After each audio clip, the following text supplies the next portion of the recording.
वो निर्गुण भी हैं, वो सगुण भी हैं, वो सकल गुण भी हैं और वो सगुण निगुण भी हैं। जो जीवन है या जो भी चीज़ें यहाँ पे पृथ्वी पे आपके पास अपनी हैं, वो आपकी अपनी नहीं है, वो क्षणभंगुर है और वो नश्वर है। क्या शमशान सिर्फ एक जगह है या फिर एक अवस्था है? वो अपने अंदर के आत्मज्ञान को प्राप्त करना ही शिव है और वही मोक्ष है। शिव ही वो है जो सबको हर एक स्थिति में स्वीकार करते हैं। अज्ञानता डर का सबसे बड़ा कारक होता है। अगर शिव और पार्वती के संबंध में हम देखते हैं तो आपको लगता है कि त्याग और प्रेम एक साथ चल सकते हैं? शिव को समझने के लिए किसी व्यक्ति में साहस नहीं है कि वो ये बता सके एक शब्द के अंदर कि वो शिव है। मोक्ष का अर्थ क्या है? मोक्ष जीते जी भी लिया जा सकता है।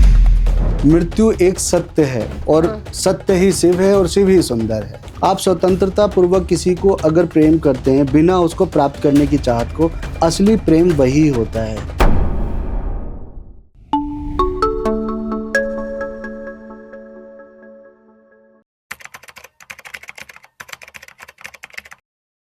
जिंदगी का एक सच है कि एक दिन हम सब कुछ छोड़कर चले जाएंगे।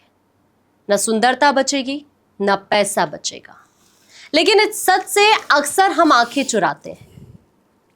शमशान एक ऐसी जगह जहां एक दिन सबको जाना है। यहां सिर्फ और सिर्फ बचता है तो आपकी आत्मा और उसका अंतिम सफर। लेकिन एक चीज है जिसका यहां से गहरा रिश्ता है। एक चीज है जो यहीं से शुरू होती है, यहीं से उसका वास शुरू होता है। शिव और शमशान। आज का पॉडकास्ट उन्हीं के नाम, क्योंकि शिव का वास यहीं से शुरू होता है, यहीं पर वो विराजते हैं। लेकिन उनका रिश्ता शमशान से क्या है, आज हम यही समझने की कोशिश करेंगे। और आज हमारे साथ इस पॉडकास्ट में एक खास मेहमान होंगे। आज हमारे साथ ऋषि राहुल होंगे जो कि एस्ट्रोलॉजर हैं। और सबसे पहले ऋषि जी, आपका बहुत स्वागत करती हूँ। बहुत बहुत धन्यवाद। सबसे पहला आपसे मेरा सवाल भगवान शिव को लेकर और उनका रिश्ता जो शमशान से है, क्योंकि उनके लिए कहा जाता है कि शिव शमशान वासी है। ये रिलेशन क्या है दोनों के बीच का? भगवान शंकर शिव जिनके बारे में आपने बताया शमशान वासी हैं। वैसे शंकर भगवान घट घट वासी हैं। हर एक कण में शंकर भगवान मौजूद हैं। हर एक अणु में जो जीवात्मा है उसके अंदर भी भगवान शिव ही मौजूद है। भगवान शिव मृत्यु से पहले, मृत्यु के बाद जो भी एक ऐसी स्थिति आती है कि जहाँ पे कुछ नहीं बचता, क्योंकि कोई आदि न अंत, ये जो व्याख्या की गई है भगवान शिव की ही की गई है। आप शिव महापुराण को देखें, लिंग महापुराण को भी देखें, और अगर आप अघोर तंत्र को भी देखते हैं तो शिव की व्याख्या में यही आता है कि ना उनका आदि है ना उनका अंत है। एक कल्प में जब भगवान विष्णु और भगवान ब्रह्मा, जब इनके बीच में एक प्रतिस्पर्धा हुई थी कि हमें यह लिंग स्वरूपी जो शक्ति एक दिखाई दे रही है, इसके एक छोर तक आप जाइए और दूसरे छोर तक मैं जाता हूँ, तो हमें ये जानना है कि ये है कहाँ तक। हाँ। तो जब वो दोनों निरंतर कई वर्षों तक वहाँ पे घूमते रहे, ऊपर और नीचे देखते रहे, तो उनको ना आदि प्राप्त हुआ ना अंत प्राप्त हुआ। वहाँ पे उनको शिव जब वो थक गए और उन्होंने फिर स्वयं से उन्होंने परब्रह्म की जब याचना की, प्रार्थना की, तो उनको शिव की ही ध्वनि सुनाई दी है। और उनके बीच में एक जो छोटा सा एक कह सकते हैं कि युद्ध की तरह की जो स्थिति पैदा हो चुकी थी, वो पूर्णतः खत्म हुई। शंकर वो हैं, शिव वो हैं जिनका आदि भी नहीं है और अनंत वो हैं पूरी तरह से। अब बात आती है कि वो शमशानवासी हैं। हाँ। शमशानवासी के लिए देखिए, भगवान शंकर जो हैं, शिव से हमें ये सीखने को मिल जाता है, देखने को और समझने को मिलता है कि शिव योगासन करते हैं, जो योगी की भांति बैठे रहते हैं और साधना करते हैं। तो शमशान और शिव के बीच का रहस्य यह है कि शमशान मतलब जो शमन हो जाता है, शांत हो जाता है, समाप्त हो जाता है, खत्म हो जाता है, वो शम हुआ। शान मतलब वो स्थान, स्थल, भूमि, वो शान हुआ। तो शमशान ये हुआ जहाँ पे अहंकार। शिव के लिए तो कहा जाता है कि शिव तो शुरू ही यहीं से होते हैं। नहीं, ऐसा नहीं है। हाँ। शिव का शुरू होना मतलब आदि, मैंने पहले बताया है कि शिव की शुरुआत कहाँ से हुई है इसको कोई नहीं जानता। ना उनका आदि है ना उनका अंत है, वो अनंत है। वो निर्गुण भी है, वो सगुण भी है, वो सकल गुण भी है और वो सगुण निगुण भी है। 4 अलग अलग परिस्थितियों के लिए देवताओं के बारे में बात की जाती है। शिव और शमशान के बीच का रहस्य जो आपने प्रश्न किया है उसका ये है कि हर एक बड़े इंसान, जब हमारे बड़े पूर्वज हमारे लिए एक उदाहरण कहीं ना कहीं रखते हैं, तो ऐसे हमारे देवी देवता भी हमारे लिए एक उदाहरण छोड़ के जाते हैं, जिसको देख के हमें एक नैतिक शिक्षा प्राप्त होती है कि अपने जीवन के लिए आपको क्या सही करना चाहिए, क्या गलत था। से इतिहास बताता है कि गलतियां कहाँ हुई थी और आगे इतिहास पढ़ने वाले उसको ठीक करते हैं अपने आप को। उसी प्रकार से तो शमशान की व्याख्या जो मैंने की है कि जहाँ सब कुछ समाप्त हो जाता है, हाँ। मोह खत्म होता है, अहंकार खत्म होता है और व्यक्ति की विचारधाराएं भी वहाँ जाके समाप्त हो जाती हैं, नाम तक वहाँ समाप्त हो जाता है, सब कुछ भस्म हो जाता है और उसके बाद वहाँ पे कुछ भी नहीं बचता है। और उसके बाद भी अगर कोई किसी से जाके मिलता है तो वो शिव से मिलता है। तो शिव को वहाँ पे रहना है जहाँ पर सब कुछ होने के बावजूद भी शांति है, जहाँ पे सब कुछ होने के बावजूद भी कोई अहंकार नहीं है, जहाँ पर सब कुछ होने के बावजूद भी मतलब आप सब कुछ खत्म हो चुका है, नष्ट हो चुका है, नश्वरता जहाँ पे हो चुकी है पूर्णतया, वहाँ पे शमशान पे भगवान शिव बैठते हैं, क्योंकि वो वहाँ पे बैठ के ही सब कुछ अपनी शांति की तरफ वो एक योग साधना करते हैं। सानिध्य में किसके रहते हैं? वो भगवान अपने आराध्य का नाम लेते हैं। लेकिन अब जो शमशान है, शमशान ही आपको मतलब मैं एक इंसान, आप इंसान, शमशान जाने के बाद ही पता चलता है, जहाँ पे प्रमाणिक तौर पे प्रत्यक्ष मृत्यु दिखाई देती है। वो इंसान को महसूस कराती है कि जो जीवन है या जो भी चीज़ें यहाँ पे पृथ्वी पे आपके पास अपनी है, वो आपकी अपनी नहीं है, वो क्षण भंगुर है और वो नश्वर है। तो ये जितनी भी चीज़ें हैं शमशान से ही निकल के आती है। और शिव जो हैं वो आपके लिए सिर्फ यही बताते हैं कि आपके पास अपना सब कुछ है, वो आपका अपना नहीं है, सब नश्वर है, परमानेंट कुछ भी नहीं है। मिलाकर कि जिंदगी को जीने का तरीका वही सिखाते हैं कि एक दिन आपने सब कुछ यहीं छोड़कर जाना है जी। लेकिन एक चीज मैं आपसे जानना चाहूंगी, क्या शमशान सिर्फ एक जगह है या फिर एक अवस्था है? वो शमशान एक ऐसा है कि वो भौतिक अवस्थाओं में नहीं आता है।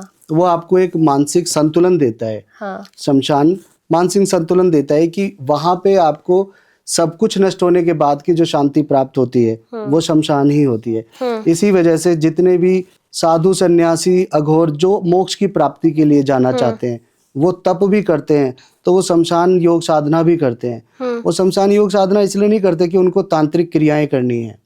तांत्रिक क्रिया करने वाले अलग होते हैं जो शमशान के पास जाते हैं, लेकिन मोक्ष की प्राप्ति करनी है, शिव तत्व को पहचानना है, अपने अंदर के आत्मज्ञान को प्राप्त करना ही शिव है और वही मोक्ष है।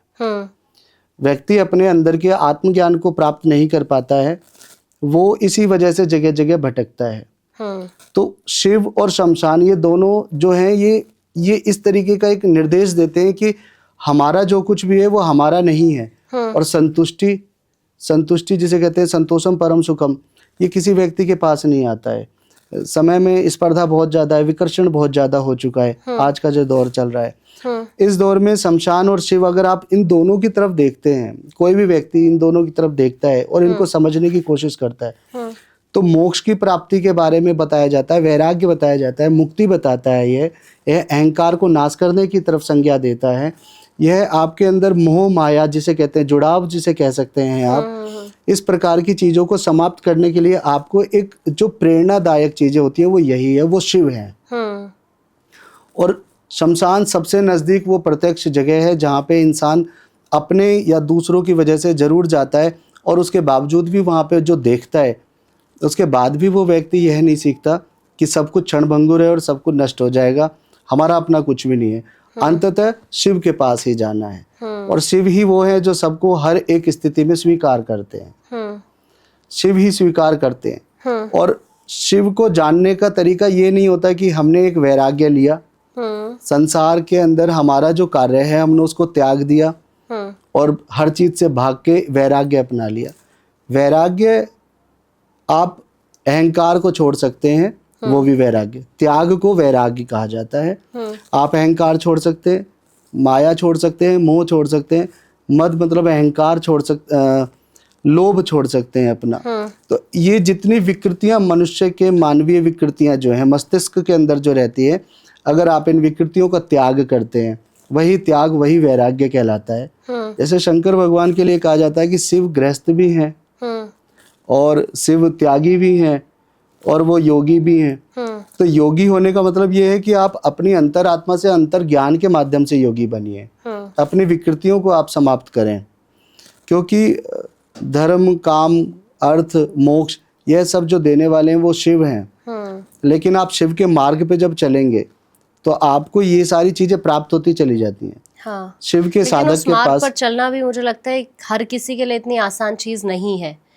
लेकिन एक चीज मैं आपसे समझने की कोशिश करूंगी, मौत के डर की अगर मैं बात करूं तो इसका असल मूल आपके हिसाब से क्या है और शिव इससे ऊपर कैसे है? शिव मृत्यु से रहित हैं, वो मृत्युंजय हैं। हाँ। जिन्होंने मृत्यु को जीत रखा है। हाँ। अर्थात जिनके पास मृत्यु है ही नहीं। हाँ। वो मृत्युंजयी हैं। और आपका जो प्रश्न है कि शिव कैसे इससे ऊपर है, इससे ऊपर कैसे हैं, हाँ। तो शिव ने ही ये सारी सृष्टि की रचना अगर ब्रह्मा के माध्यम से कराई है, हाँ। तो जितने भी कल्प के बारे में आप बात करते हैं, लिंग पुराण के अंदर एक व्याख्या की गई है कि शंकर भगवान के 5 अलग अलग जो नाम हैं, जो उनके अलग अलग रूप हैं, वो किस प्रकार से प्रकट हुए थे। तो वहाँ पे क्या है कि जो कल्प अलग अलग कल्प थे, श्वेत लोहित कल्प एक सबसे पहला कल्प था, 29वां कल्प था शायद। तो ब्रह्मा जी वहाँ पे जब समाधि में थे तब भगवान सद्योजात के रूप में आए थे, शंकर भगवान थे। इसका मतलब क्या है, शंकर भगवान ब्रह्म से भी पहले हैं। फिर वामदेव आए हैं, तत्पुरुष आए हैं, अघोर आए हैं, ईशान आए हैं। ये भगवान शंकर के वो रूप हैं। तो वो ब्रह्म से पहले हैं, जिन्होंने ही सृष्टि रचना के लिए ब्रह्म को नियुक्त किया है या प्रेरणा दी है। तो मृत्यु से ऊपर तो शिव हैं, मृत्यु से ऊपर भगवान शिव हैं। अब आता है कि डर भय, जो आपके प्रश्न में था, अज्ञानता डर का सबसे बड़ा कारक होता है। अज्ञानता, ज्ञान जब आपके पास आ जाता है, जब आपको डर का बोध हो जाता है, बोध मतलब आपने जब जान लिया, तो डर का बोध होने के बाद स्वतः अपने आप ही, स्वतः मतलब अपने आप ही डर अपने आप छूट के अलग हो जाता है। हाँ। मुझे पता है कि यहाँ पे कुछ हो सकता है, किसी एक ऐसी जगह पे जिसके बारे में मुझे जानकारी ना हो, तो मैं ये देख सकता हूँ कि वहाँ पे मैं डरूंगा। मुझे बोध है इस बात का कि यहाँ कुछ हो सकता है, खतरा हो सकता है। लेकिन अगर मैं जान लूंगा कि खतरा किस प्रकार का कैसा है, तो डर छूट जाएगा। फिर मेरे पास ये ज्ञान आएगा कि मुझे उससे सामना कैसे करना है, वो डर क्या है। और मृत्यु का भय जो होता है वो इस शरीर के लिए नहीं है। इंसान के अंदर किस बात का भय बताता हूँ आपको, मोह माया जिसे सबसे बड़ी बात हो गई है, उसको अपनत्व का है कि मेरा ये काम रह जाएगा, मेरे अपनों से मैं दूर हो जाऊंगा, ये डर होता है। अगर मनुष्य ये सोच लेता है कि ये शरीर जो है इसका परिवर्तन मृत्यु है, मृत्यु जो है इस शरीर का परिवर्तन है, आत्मा शाश्वत है, तो आपका भय खत्म हो जाता है। और शंकर भगवान जो हैं, शिव जो है, शिव का जितना भी चरित्र है, आप लिंग पुराण पढ़ेंगे, शिव महापुराण पढ़ेंगे, शिव संहिता भी पढ़ेंगे, शिव रहस्य भी पढ़ेंगे, आप किसी भी जगह अगर भगवान शिव के बारे में खोज करते हैं और अगर कहीं भी उनके बारे में अध्ययन करते हैं, तो आपको यही सारी चीजें मिलेंगी कि शिव के मार्ग पे चलें। शिव साधक को भय नहीं होता, शिवस्य साधक न भयति। जो शिव का साधक होता है उसको भय नहीं होता। भय क्यों नहीं होता? कि शिव ही उसको सक्षमता देते हैं। राजा दधीची के बारे में आपने सुना होगा। राजा दधीची थे, वो एक ब्राह्मण जाति से थे। हाँ। और छुपू नाम के एक राजा हुए थे, जो भगवान ब्रह्मा जी के पुत्र कहे जाते हैं, क्योंकि वो उनके छींकने की वजह से उत्पन्न हुए थे। अच्छा जी। तो जब राजा छुपू और दधीची बहुत ही आपस में अच्छे वाले मित्र थे, हाँ। तो इनके बीच में माया के कारण एक प्रतिस्पर्धा हो गई। हाँ। कि ये विचार आया कि आप में ज्यादा शक्ति है या मेरे में ज्यादा शक्ति है। तो राजा छुपू जो थे, उन्होंने दधीची को पहले समझाया। जब वो नहीं माने तो उन्होंने उनके ऊपर एक मुष्टिका प्रहार कर दिया। मुष्टिका प्रहार करने की वजह से राजा दधीची जो है वो पूर्णतया बहुत ही ज्यादा असहाय हो गए। जैसे चोट ज्यादा लग जाती है, पीड़ा होती है, तो वो जमीन पे गिर पड़े थे। और उस समय वहां से शुक्राचार्य महाराज जा रहे थे। अच्छा। और शुक्राचार्य महाराज जी ने उनको जब जाते हुए देखा तो उनकी पीड़ा को देख के उनको बड़ा दुख हुआ। तो उन्होंने उनसे पूछा कि आपका ये किस वजह से ये हाल हुआ है। उन्होंने राजा शुपु के बारे में बताया। तो शुक्राचार्य महाराज जी ने उनसे कहा कि मैं आज शुक्राचार्य हूँ और मैंने मृतकों को भी जीवित किया है, मेरे पास संजीवनी विद्या है। हाँ। और वह उसके दाता कौन है? भगवान शिव। उसको बनाने वाले कौन है? भगवान शिव। तो आप अपनी पीड़ा को समाप्त करके अगर अपने आप को बलिष्ठ प्रमाणित करना चाहते हैं तो आप भगवान शिव की शरण में जाएं। अच्छा। दधीची महाराज ने उनकी साधना की भगवान भोलेनाथ की, और शिव महाराज ने प्रसन्न होकर के उनकी कठोर तपस्या के लिए जो वर उनको दिया, उनके पूरे शरीर को, उनकी अस्थियों को वज्र समान कर दिया। इसके अलावा उन्हें भयमुक्त कर दिया। और राजा दधीची का युद्ध जैसे प्रतिस्पर्धा वाला युद्ध, एक बहुत बड़ा नहीं, क्योंकि उन्होंने तो हमेशा देवताओं की सहायता भी की थी और उन्होंने अपनी अस्थियों का, हड्डियों का दान भी दिया है दधीची जी ने। तो हुआ ये कि इंद्र के साथ सहस्त्र नेत्रधारी और ऐरावत हाथी पे आरूढ़ इंद्र जो बताए जाते हैं देवताओं के राजा, उनके साथ उनका युद्ध हुआ था। तो इंद्र ने उनके साथ कई वर्षों तक युद्ध किया, लेकिन इंद्र ही हारे थे। अच्छा। और उन्होंने इंद्रासन नहीं लिया था। और इंद्र हारने के तत्पश्चात भगवान ब्रह्मा के पास गए और उन्होंने भगवान विष्णु के बारे में बताया कि आप उनकी तपस्या करें, उनकी स्तुति करें। तो उन्होंने विष्णु सहस्त्र नाम का पाठ किया था इंद्र ने। अच्छा। हाँ, मैं पुराणों से लेकर के बातें इसलिए बताता हूँ कि लोगों को पता चले कि बिल्कुल डीपली पता चलना चाहिए। हाँ, और चमत्कार नहीं होता, देवी देवताओं ने भी प्रार्थना इन्हीं की है। ये तीन तत्व हैं, शिव हैं, ब्रह्मा है और विष्णु है। आराधना करेंगे, तब करेंगे तो आपको फल जरूर प्राप्त होगा। बिल्कुल। लेकिन एक बात बताइए, जैसे होता है ना कि हर एक इंसान का जुड़ाव किसी ना किसी से जरूर होता है जी। तो ये जुड़ाव भी, या फिर जो कई बार होता है कि इंसान को किसी ना किसी की वजह से दर्द मिल ही जाता है, तो ये भी क्या एक डर का रीजन हो सकता है क्या? भगवत गीता हाँ। अध्याय 2, हाँ। संगात्मक दुखम मूलस्य, अर्थात जो संग की चाहत होती है, जो जुड़ाव होता है, मोह भी कह सकते हैं, यह दुख का सबसे बड़ा कारक होता है। कठोपनिषद में भी यही बताया गया है। तो जो जुड़ाव है वो दर्द देता है। लेकिन अगर आप बात करते हैं शिव के बारे में, जुड़ाव को लेकर के, तो शिव भगवान की पार्वती माता के साथ भी उनका विवाह हुआ है। उससे पहले सती माता के साथ उनका विवाह हुआ, और पृथकता देखिए सती माता के साथ हुई थी। तो वो एक दुखनीय, बहुत ज्यादा दुख देने वाली और असहनीय पीड़ा की तरह थी। कि माता सती जो है वो पूर्णतया सती हो गई थी। स्वयं अग्नि में वो प्रविष्ट कर चुकी थी। और तत्पश्चात फिर भगवान शंकर ने उनके पार्थिव शरीर को लेके कई समय तक वो विचरण करते रहे। और भगवान विष्णु ने अपने चक्र से उन शरीरों को अलग अलग खंड में किया, तो शक्तिपीठ की स्थापना हुई। शिव ही आपको इससे निकाल सकते हैं। कि भगवान श्री कृष्ण ने भगवत गीता में तो ज्ञान दे दिया कि दुख का मूल कारक संग होता है। संग अर्थ मतलब जुड़ाव होता है। लेकिन शंकर भगवान ये कहते हैं कि स्वतंत्रता जो होती है, प्रेम के लिए सबसे जरूरी होती है स्वतंत्रता, अधीनता नहीं। आपका अधिकार है, लेकिन स्वतंत्रता होनी चाहिए। बिल्कुल। ठीक है। तो शिव ही आपको ये जो जुड़ाव आपने बताया है कि इसमें जो डर होता है, दुख होता है, वो सिर्फ यही होता है कि इसी की ये मोह माया जो है। श्री कृष्ण ने क्यों बताया ये? क्योंकि अर्जुन के अंदर वही डर था जिसका आपने प्रश्न किया है, और इसलिए वो युद्ध नहीं कर पा रहे थे। इसी वजह से ये बताया। भगवान श्री, देखिए हम गलत बोल सकते हैं, इंसान है, भगवान की वाणी गलत नहीं हो सकती। भगवान ने जो कहा है तो वो सत्य ही है।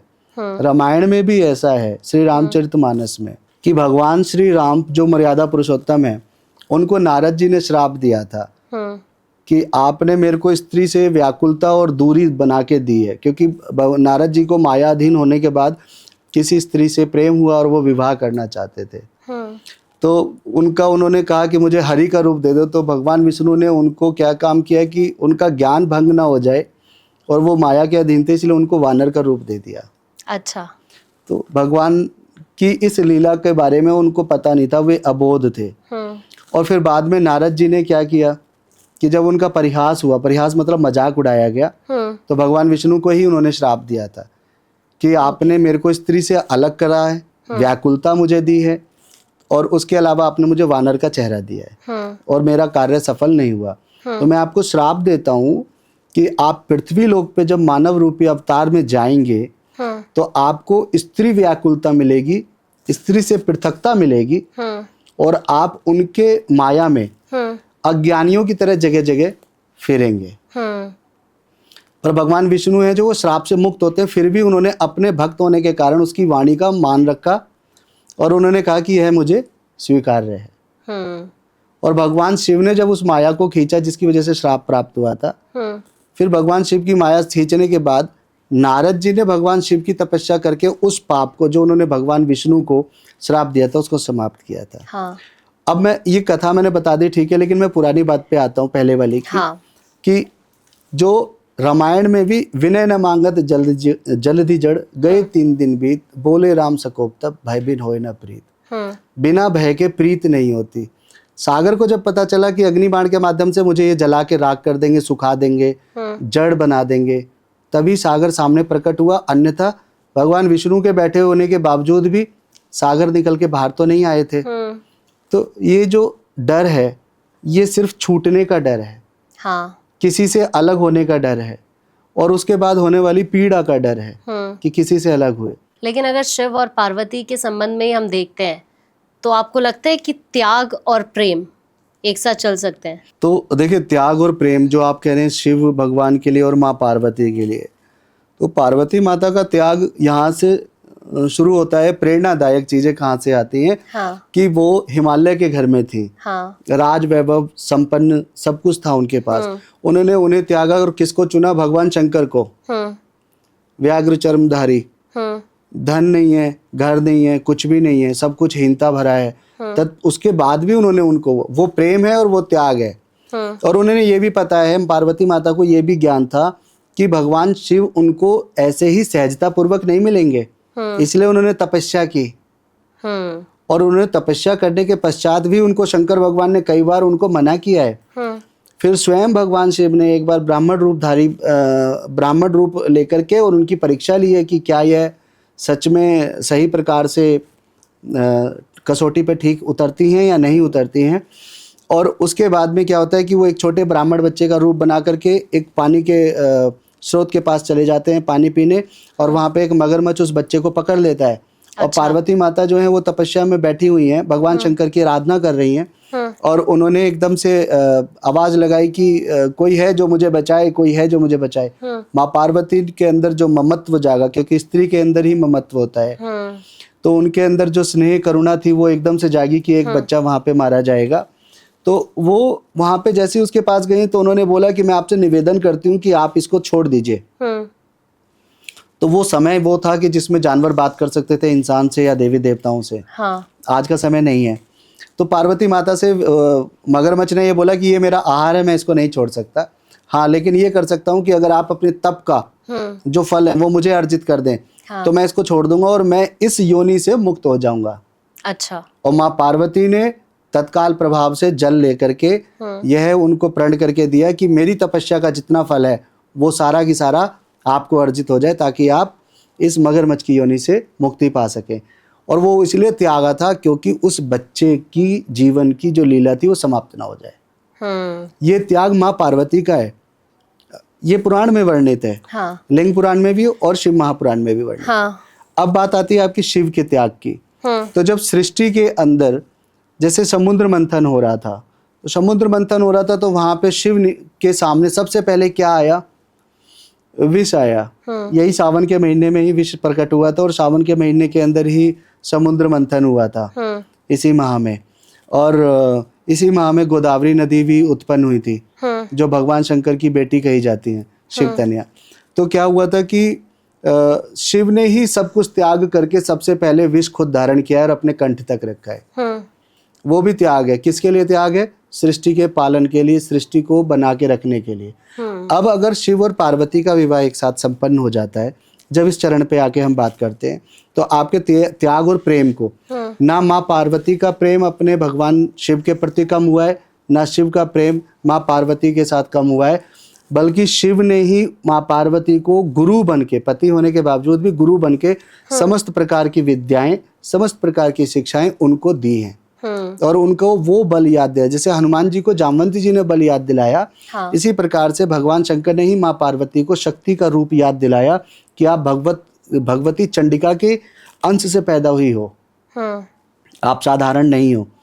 ये उनका प्रेम है। अब त्याग कहाँ पे आता है? अगर सती की तरफ चले जाते हैं, भगवान शिव का त्याग, तो भगवान शंकर ने वहां पे जाकर के लड़ाई तो की नहीं थी कि सती तुम नहीं जाओगे अपने पिताजी के यज्ञ में नहीं जा पाओगे। वो उन्हें मना कर रहे हैं बस कि वहां जाना ठीक नहीं है, आपको नहीं जाना चाहिए क्योंकि वहां से निमंत्रण आपको प्राप्त नहीं हुआ है, आप मत जाइए, आपके लिए उचित नहीं है।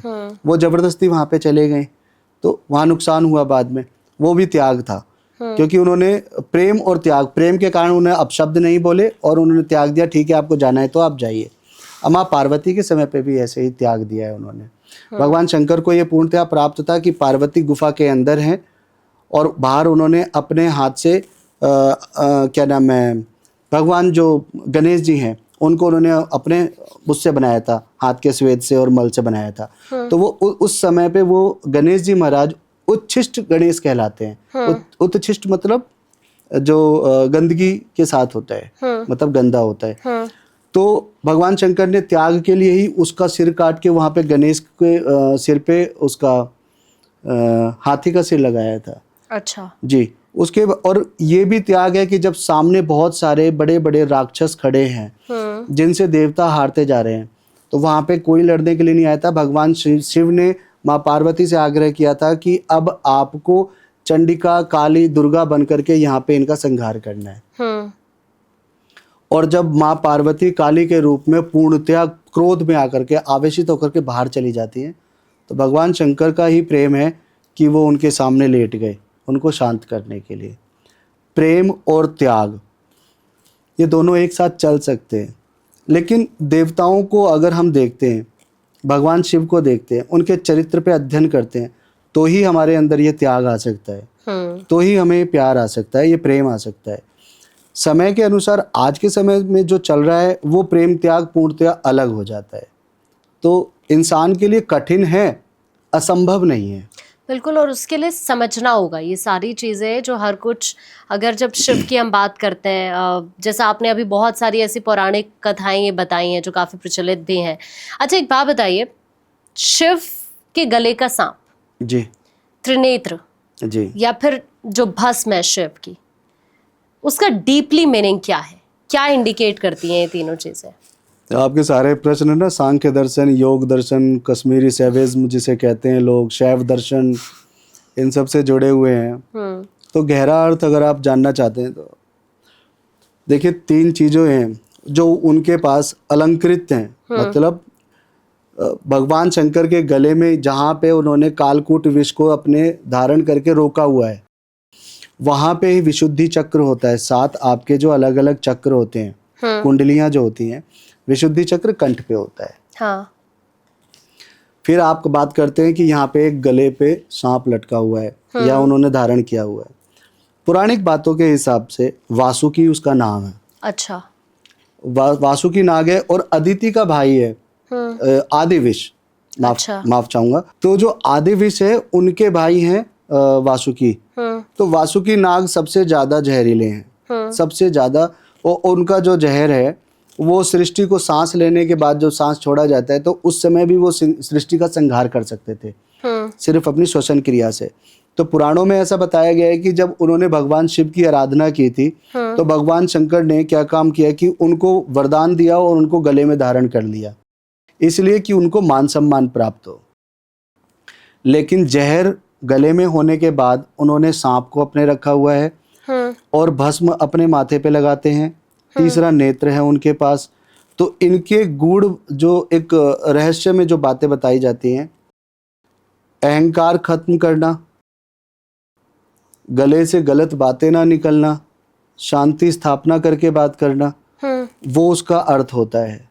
इसके अलावा आप जब बात करते हैं त्रिनेत्र की, हाँ। तो त्रिनेत्र में हमारे पास कुंडलियां जागृत करने के लिए हम यहाँ तक जाते हैं और यहाँ आपका होता है मस्तक पे आज्ञा चक्र। यहाँ पर आपने सिर्फ 3 बात पूछी है, मैं थोड़ा और व्याख्या कर सकता हूँ। आज्ञा चक्र पे जब आप मतलब सुषुम्ना नाड़ी के माध्यम से अलग अलग 72,000 नाड़ियों में से सिर्फ 3 नाड़ियां होती हैं जो मुख्यतः मानी जाती हैं। अच्छा। पहली हो गई आपकी ईड़ा, दूसरी हो गई पिंगला।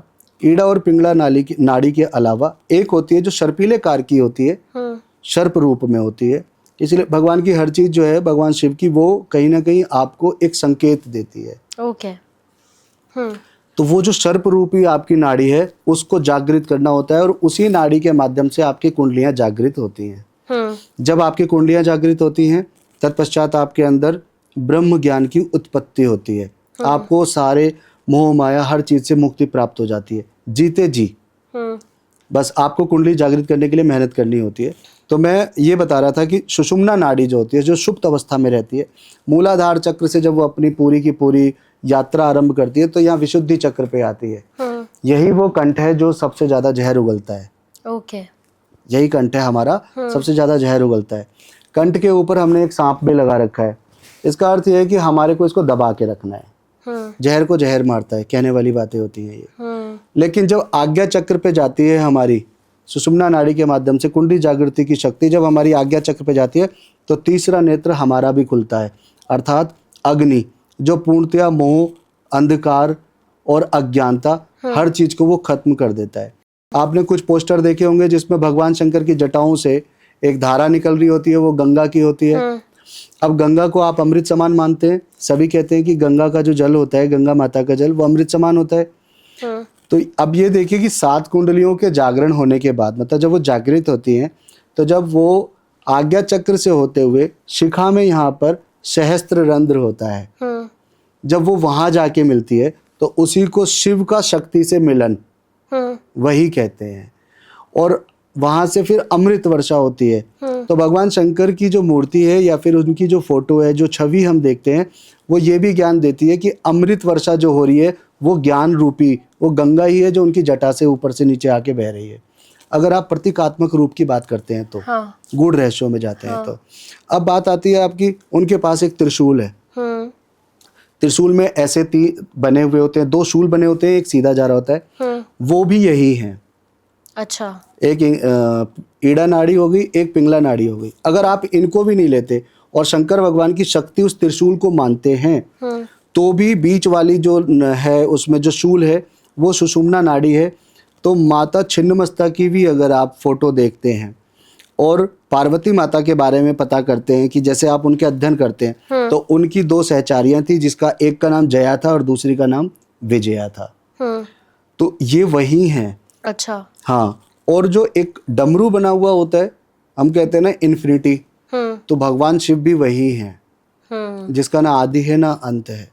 तो भगवान शंकर का सांप जो हो गया वो कालहर हो गया, वो पूर्णतया आपके समस्त काल पर या मृत्यु पर या भय पर विजय प्राप्त करने का सूचक है। तीसरा नेत्र आपका ज्ञान, आत्मदर्शन, आत्म तत्व की जानकारी, मैं कौन हूँ इस उत्तर को पहचानना। हर इंसान जानना चाहता है कि मैं कौन हूँ। इस उत्तर को पहचानना, यह आपका तीसरा नेत्र हो जाता है। और तो ये जो अभी तीसरे नेत्र की आपने बात की, त्रिनेत्र की, जी, हम अपने अंदर के भ्रम को तोड़ सकते हैं इससे, और तोड़ सकते हैं तो फिर कैसे तोड़ सकते हैं? भ्रम को तोड़ सकते हैं अर्थात हमारे अंदर बहुत सारी तरह की चीजें होती हैं जी। क्या इज इट पॉसिबल, जैसे आपने अभी बताया कि जैसे आपने कई सारे तत्वों का भी जिक्र किया जी, तो ये जो हमारी अंदर की चीजें होती है, जो इनर अवेयरनेस जिसे हम कह सकते हैं, तो क्या ये इसके जरिए हम जागृत कर सकते हैं अपनी? इसी से ही जागृत कर सकते हैं। हाँ। आप इसी से ही जागृत कर सकते हैं। आत्मा कभी झूठ नहीं बोलती। हाँ। आपको किसी भी कार्य को करने से पहले या किसी व्यक्ति से बात करने से पहले कई बार आप कहते हैं कि हमें इंट्यूशंस आ रही हैं, वाइब्स मैच नहीं कर रही हैं। हाँ। वो सब चीजें क्या हैं? वो आपकी आत्म जागृति ही है। आप उस पर ध्यान नहीं दे रहे हैं बस। अगर आप योग साधना करते हैं भगवान शिव की तरह, लोग कहते हैं मेडिटेशन करो और ध्यान लगाओ, थोड़ा समय अपने आप को देना चाहिए, तो समस्याओं का जो निवारण है वो आपके पास है, लेकिन आप नहीं करते। मतलब मैं नहीं कर रहा हूँ, कोई व्यक्ति नहीं कर रहा है। जो कर रहे हैं वो पूर्णतः ब्रह्म ज्ञानी बनते चले जा रहे हैं। तो अंदर की जो आपकी आत्माएं जागृत हैं, आपके अपने आत्मशोध की वजह से ही आपकी कुंडलियां जागृत हो सकती हैं, जिसके लिए अलग अलग आसन बनाए गए हैं। अच्छा। आसन सिद्धि हो जाती है, आप पद्मासन लगाते हैं, सिद्धासन लगाते हैं, तो ये आपके चक्र को जागृत करने के लिए ही होते हैं। आसन का भी प्रभाव पड़ता है। योगासन किया जाता है जिसमें आपको अनुलोम विलोम सिखाया जाता है। ऐसा नहीं है कि वो आपका केवल स्वास्थ्य अच्छा रखता है। जब आपके अंदर की जागृतियां ज़्यादा होती चली जाती हैं तो आपका शरीर अपने आप काम करता है। भगवान शिव जो हैं वो, आप ये देखिए, लोग विचार करते हैं इस बात पे कि शंकर भगवान को जलाभिषेक करने से क्या हमारा फायदा हो सकता है या नहीं हो सकता। शिव एक चेतना है। हाँ। शिव एक चेतना है। जल आपका मन स्वरूप है। आपने लोटे से पानी डाला, आपके मन की जो व्यथा है आपने चेतना के साथ मिश्रित कर दी, तो आपको वहां पे शांति ही अनुभव होगी। तो आपके अंदर जो इस समय चल रहा है, या फिर आप अपने ऊपर थोड़ा सा भी ध्यान देते हैं तो आत्म जागृति निश्चय ही हो जाती है। निश्चय ही हो जाती है। पुराण, संहिताएं या फिर आपके दर्शन, ये जितनी भी किताबें हैं, अगर आप इनको पढ़ते हैं, अध्ययन करते हैं, तो ये आपका मार्ग निकाल के देते हैं कि आपको करना क्या है। हाँ। शिव को समझने के लिए किसी व्यक्ति में साहस नहीं है कि वो ये बता सके एक शब्द के अंदर कि वो शिव है। विज्ञान भैरव नाम की एक पुस्तक है, अगर आप उसको भी पढ़ेंगे तो उसमें भैरवी जब भैरव से पूछती हैं कि शिव कौन है, तो वहाँ पे भी यही जवाब मिलता है कि ऐसे ऐसे करके आप साधना करें, ये करके पूजा करें। वहाँ ये नहीं बताया जा रहा कि शिव कौन है। व्याख्याकार बता देते हैं कि शिव में से ई निकल गया तो शव रह गया।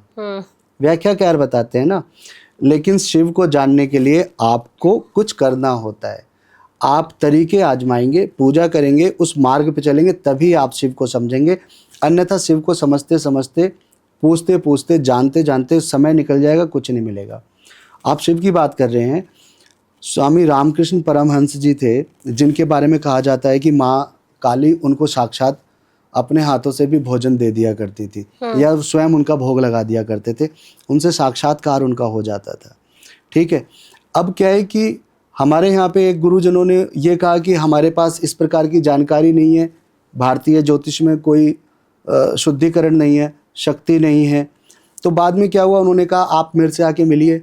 तब ऐसा मोबाइल का ज़माना नहीं था, डिजिटल नहीं था कि उन तक तुरंत खबर पहुंच जाती कि कोई इस प्रकार से उपहास कर रहा है या परिहास कर रहा है। तो उन्होंने अपने हाथ को लेकर उनके स्वामी जी के सिर के ऊपर रख दिया है कि मैं आपको बोध कराता हूँ कि माँ किसे कहते हैं, शक्ति किसे कहते हैं। और उनके अंदर से सारी शक्ति और चेतनाएं एक गुरु के माध्यम से उनके पास चली गई। जैसे ही उनका साक्षात्कार हुआ, उनके दिमाग से वो सारे भ्रम खत्म हो गए। लेकिन रामकृष्ण परमहंस पूरे भारत को नहीं करा सकते थे ना। जब आपके अंदर जिज्ञासा होगी तभी आप जान पाओगे। अगर आपके अंदर जिज्ञासा नहीं है तो आप नहीं जान पाओगे।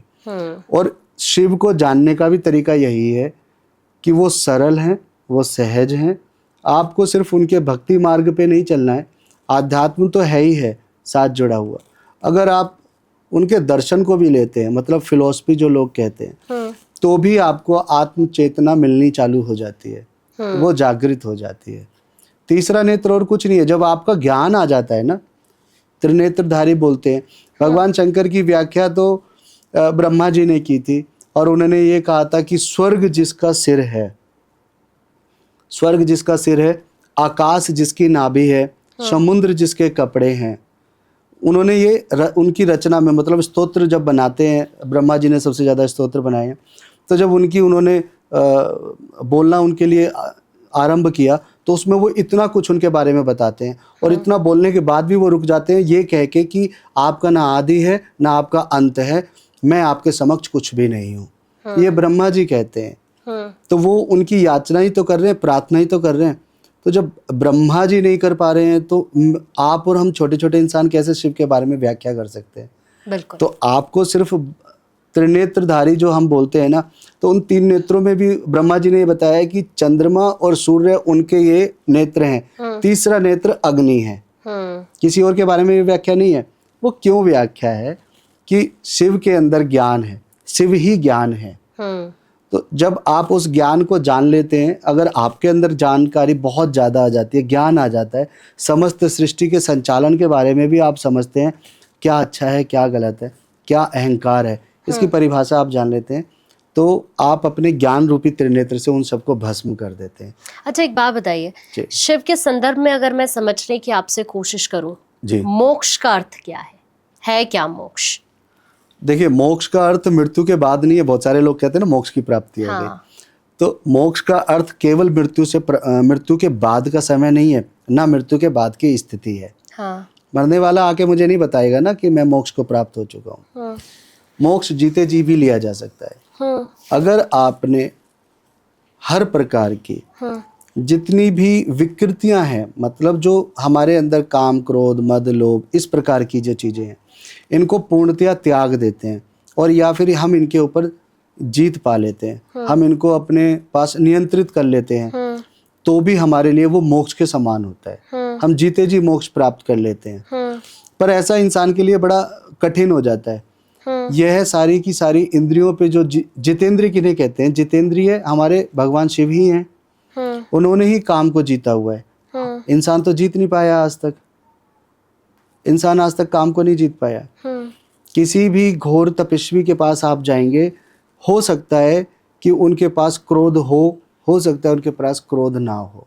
ये दोनों ही चीजें आएंगी, वो हमें बाद में पता चलता है। तो क्रोध क्या है? ये भी तो हमारी इंद्रियां हैं। तो ये सारी चीजें जो हैं वो शिव ही जीत सकते हैं। और शिव का जो साधक होता है वो इनको जीत नहीं पाता, लेकिन इनको नियंत्रण करने में उसको मदद बहुत मिलती है। शिव के साधक के पास भय नहीं होता। शिव के साधक के पास इंद्रियों के वशीभूत रह करके वो आचरण नहीं होता है। और शिव ही वो शक्ति है कि आपने कभी सुना होगा कि किसी के साथ बहुत ही ज़्यादा अचानक से समस्याएं घटित हो रही हैं, तो उनके लिए मृत्युंजय महामंत्र का अनुष्ठान बिठा दिया गया है और पता नहीं क्या हुआ कि वो ठीक हो गए। तो वो शक्ति उन्हीं की है। तो मृत्यु को जीतने वाले भी भगवान शिव है और कोई नहीं है। भगवान ब्रह्मा, भगवान विष्णु, इंद्र आदि समस्त देवता जिसकी सबसे ज़्यादा पूजा करते हैं, याचना करते हैं, वरदान प्राप्त करते हैं, वो सिर्फ शिव है और कोई नहीं है। लेकिन आपको नहीं लगता कि अभी तक जितना आपका अनुभव रहा है कि लोग मौत से ज्यादा शायद जिंदगी के सत्य से डरते हैं? जिंदगी का जो सत्य है वो इंसान स्वीकार नहीं करता और कुछ नहीं है। मृत्यु तो देखिए आत्मा है ना, आत्मा शाश्वत है। मैंने थोड़ी देर पहले बताया था। मृत्यु एक सत्य है और सत्य ही शिव है और शिव ही सुंदर है। तो हम स्वीकार नहीं करते हैं। जब हम स्वीकार नहीं करते हैं अपने दिमाग से, अपने मन से, और हम अपने तरीके से कुछ अलग जानना चाहते हैं कि कुछ ऐसा ही हो, तभी हमारे साथ ये समस्याएं उत्पन्न होती है। नहीं तो मृत्यु सबसे बड़ा अटल सत्य है और हम उसको स्वीकार नहीं करते। यही सारी समस्याएं हैं और कोई समस्या नहीं है। लेकिन आपको नहीं लगता कि ये जो मौत का डर होता है लोगों के अंदर, अगर वो इससे मुक्त हो जाए तो शायद जिंदगी को जीना किस तरह से है वो ये सीख सकते हैं? देखिए, मृत्यु मैंने अभी थोड़ी देर पहले बताया ना, अज्ञानता भय देती है और मोह, अज्ञानता और मोह। हम मृत्यु को नहीं समझ रहे हैं इसलिए हमें तकलीफ है और हमारे अंदर से मोह खत्म नहीं हो रहा। अलगाव होने की जो समस्याएं हैं, चाहे वो एक मोबाइल हो, चाहे वो एक इंसान हो, चाहे एक रिश्ता हो, चाहे वो धन हो, किसी भी प्रकार की सामग्री जो आज के समय में हमारे पास है, हमें उससे पृथक होने का जो डर है, इसी वजह से हम जीवन को सही तरीके से ना जी पा रहे हैं, ना दूसरे को जीने दे रहे हैं। सिर्फ यही कारण है।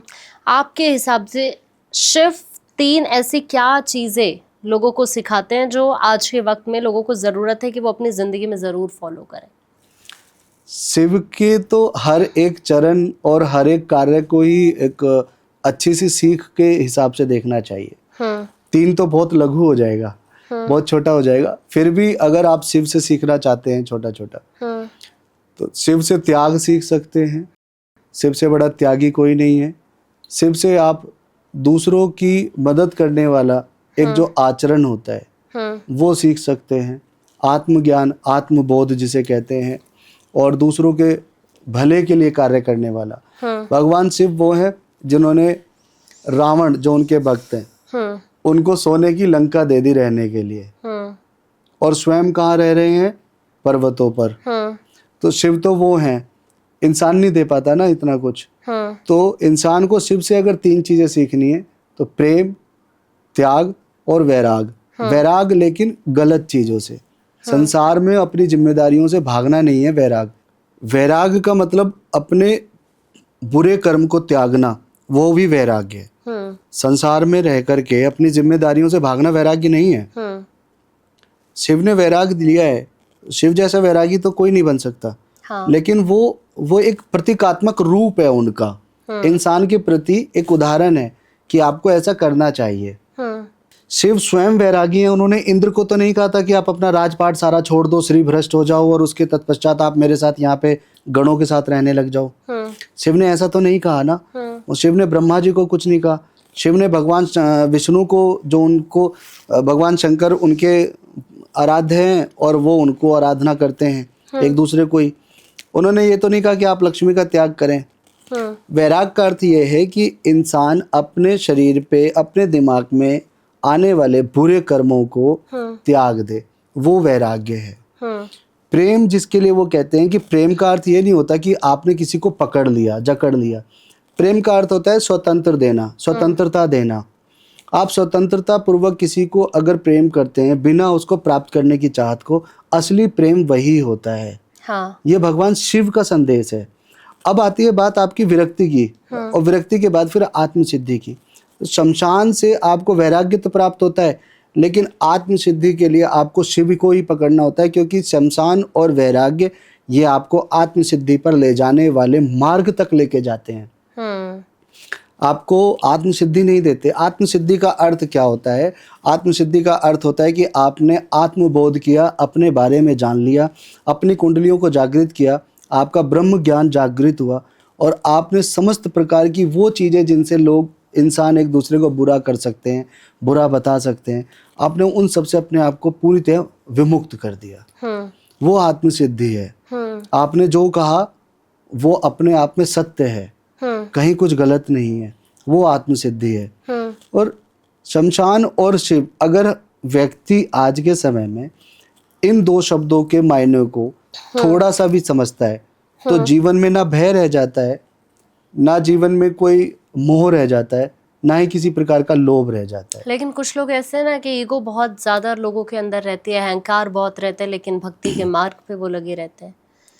तो क्या ऐसा अगर नहीं लगता आपको अहंकार कि आप ईगो और अहंकार को अगर त्याग देंगे तो शायद वही असली भक्ति होगी भगवान शिव की? तो अहंकार को लेकर के अगर कोई व्यक्ति, आकांक्षा जी, अगर भक्ति कर रहा है अहंकार के साथ, तो उसकी भक्ति आप और हम तो सुन रहे हैं, हम देख रहे हैं, वो प्रभु को स्वीकार्य नहीं है, वो पूर्णतया अस्वीकार्य है। अहंकार आएगा इंसान के पास क्योंकि ये भगवान की बनाई हुई माया है, परंतु आपको भक्ति ही लेके जाती है कि आप उस माया से छूट जाएं। अहंकार किसी बात का करने से कोई फायदा नहीं होता। शिव जहाँ वास करते हैं, शमशान में मेरे पास, मतलब मैं आपको एक चीज बताता हूँ कि शमशान में मैं किसी के साथ गया, वहां पे उनके परिवार के एक सदस्य की मृत्यु हो गई थी। तो वहां पे जितने भी व्यक्ति थे, सबके दिमाग में क्षणिक भर के लिए एक ज्ञान बोध आ चुका था। जैसे आपने कभी देखा होगा कि जब आसमान में बिजली कड़कती है तो कुछ क्षण मात्र के लिए ही सही वहां पे प्रकाश हो जाता है काले बादलों के बीच में। बस वो शमशान में जितने भी लोग जब उस समय जाते हैं ना, उसी उतने एक क्षण के लिए सबके पास ये ज्ञान आ जाता है, बोध हो जाता है कि जो कुछ था सब नष्ट हो चुका है और यहाँ से आने के बाद कुछ आगे नहीं जाएगा। अच्छे और बुरे कर्म ही आगे जा सकते हैं। ये बातें सिर्फ लोग वहां पे कहते हैं और उतनी देर के लिए सबके अंदर ज्ञान आता है। लेकिन अगर ज्ञान वो पूर्णतः से उसको प्राप्त करके उसको अपने साथ, जैसे हमें पैसे प्राप्त हो जाते हैं तो हमारी कोशिश होती है कि इसको हम संजो के रखें। उस ज्ञान को अगर संजो के इंसान अपने घर पे जाए और अपने जीवन में उसको निकलने ना दे, तो ही उसका जीवन सार्थक अपने आप वैसे ही हो जाएगा। एक सूक्ष्म ज्ञान कि शमशान के अंदर जाकर सब खत्म हो जाता है। वहां पे किसी के पास ये बताने के लिए नहीं होता कि मैं बहुत बड़ा इंसान था, मैं बहुत बड़ा इंसान था तो मुझे उस जगह पे ले जाकर के अंतिम संस्कार करो। वो एक शव है। धन, ज्ञान, प्रतिष्ठा, मान सम्मान, विचार, अच्छे और बुरे जो उन्होंने कर्म किए हैं, जो उनकी प्राप्ति थी इस भौगोलिक स्थिति में, वो उनकी कहाँ है किसी को कुछ पता नहीं है। मतलब उनको पता नहीं है जिन्होंने वो सब कमाया है। जहाँ पे छोटे से छोटे व्यक्ति को अंतिम संस्कार में पूर्णतया विलीन कर दिया जाता है, वहाँ पे भी वो भी हो जाते हैं। बिल्कुल। काशी के मणिकर्णिका घाट पे आप अगर कभी जाएं, हाँ, मैं गई हूँ वहाँ पर। आप गए हैं? मैं गया था काशी भगवान विश्वनाथ के दर्शन करने के लिए, और फिर उसके बाद मैंने वहाँ गंगा स्नान किया। फिर जाके एक बार दोबारा मैंने वहाँ दर्शन किए भगवान विश्वनाथ के, तो मन पूर्ण नहीं हो रहा था। और भगवान भैरवनाथ के 8 मूर्तियाँ वहाँ पे हैं, अष्ट भैरव जिन्हें कह सकते हैं, अलग अलग प्रकार से। मैंने उनके 8 के दर्शन कर लिए। उसके पश्चात भी मैं निजी तजुर्बा आपको बता रहा हूँ कि मेरे को संतुष्टि प्राप्त नहीं थी कि आखिर ऐसी कौन सी जगह है जो मेरे से वाराणसी में छूट रही है। और मुझे खुद से जानकारी अपने आप से हुई, क्योंकि शमशान घाट कौन ही जाना चाहेगा, बिल्कुल। किस लिए जाना चाहेगा। शमशान घाट एक दार्शनिक स्थल तो है नहीं कि कोई देखने चला जाए कि वहाँ का बहुत बड़ा फेमस है। मैं वहाँ पे गया और मैंने वहाँ देखा कि वहाँ पे सेकंड्स के और मिनट्स के हिसाब से शव यात्रा करते हुए आ रहे हैं शव, और सबको एक साथ लगा रखा है। कौन बड़ा कौन छोटा किस प्रकार का है, वहाँ पे कोई किसी का बोध बताने और जानने वाला नहीं था। अघोर रूप वाले वहाँ पे बहुत सारे साधु बैठे हुए थे। मेरे मन में ये हुआ कि शायद यहीं आना था। मैं वहाँ बैठा और मैंने कम से कम नहीं तो 2 घंटे के आसपास का समय वहाँ व्यतीत किया। मुझे विश्वनाथ दर्शन करने के पश्चात जो संतुष्टि प्राप्त हुई थी, उससे 1000 गुना ज़्यादा संतुष्टि मुझे उस घाट पे प्राप्त हुई। मुझे ये बोध हुआ वहाँ पे कि अगर मैं ये सोच लेता हूँ कि मैं कुछ हूँ, मान लीजिए जैसे मेरे पास कुंडली दिखाने कुछ लोग आते हैं, तो कई बार क्या है, किसी का अच्छा भला हो जाता है तो वो तारीफ़ करके चले जाते हैं, तो वो तारीफ़ मेरे दिमाग में रुक जाती है। तो हमारे व्यक्तित्व के अंदर, मतलब किसी भी व्यक्ति के अंदर क्या तारीफ़ रुक जाती है, एक अच्छे प्रसन्नता पूर्वक बातें जो होते हैं, तो वो अहंकार को जन्म देने का एक छोटा सा बीज बन जाता है। बिल्कुल। तो उस जगह जाके पता चला कि आप चाहे अष्टभैरव साधक हैं, चाहे आप एक ज्योतिष हैं, चाहे एक वक्ता हैं, चाहे आप धर्म को जानने वाले व्यक्ति बन चुके हैं, पर यहाँ पे ही आके सब खत्म हो जाएगा। आपके पास कुछ नहीं है और आप कुछ नहीं हो।